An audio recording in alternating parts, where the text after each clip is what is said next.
Hey everyone, my name is Devina and welcome to my channel Fable House. So today we are going to be talking about books and book suggestions which you may use when you're going to be buying your book on Flipkart, whether you are an advanced reader or a beginner. So let's begin by checking out the first section, which is life motivating books or the non-fiction books. So I'm not a very much of a non-fiction reader or a motivational reader, philosophical reader, but still I have these 4 great books. These are life-changing books which you all can have. I'm sure you can see these. The books are Think Like a Monk by Shetty, The Secret by Rhonda, Byrne, I don't know how to pronounce this name. Then it is Ikigai by Hector, Gracia, and Life's Amazing Secret by Gaur, Gopal. So these books are all about life motivation and how to do things correctly and how to live such a soothing and simple life but yet achieve so much.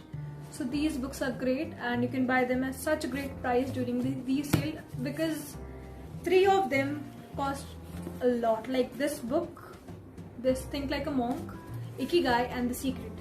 These 2 books are hardcover, so they cost around 700, 500, and this book it costs around I guess 500, but still on the sale you will get a very good deal on these books. Now moving on, I have books basically for the people who are interested in knowing our history of English literature, or the students of English literature, or someone who's related to literary background.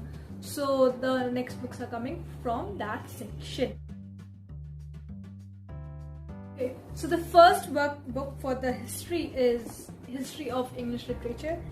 This book is by Oxford Publication and this is written by Albert, and this book is all of the history, be it from the Anglo section or to the present era. It has all.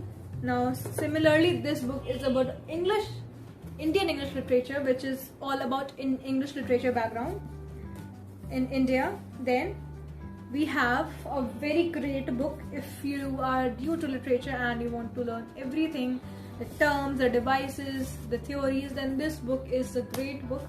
This is Penguin's Dictionary of Literary Terms and Theories. This book cost around 500, but I think you will get a good deal on this as well. And it's a must-have if you are from a literature background. Now these 2 books are Volume 1 and Volume 2, and these are Critical History of English Literature. These are written by David Dacius, which is a great guide if you're from a literature background. And the last one in this English literature category is the Glossary of Literary Terms. This is by Amish Abrahams, and this book is so great and it has been helpful to me since 3 years I guess. And this is all about the non-fiction category. Let's move on to my favorite genre of the book, which is mythology. That's it in this video guys, and this video was all about non-fiction suggestions, but in the next installment I'm going to be talking about the fiction suggestions or the mythological and fantasy suggestions. So stay tuned till then and keep watching my videos. Don't forget to like, share and subscribe to my channel. Also comment your opinions in the comment box, and till then stay safe, stay healthy and keep reading as much as you can.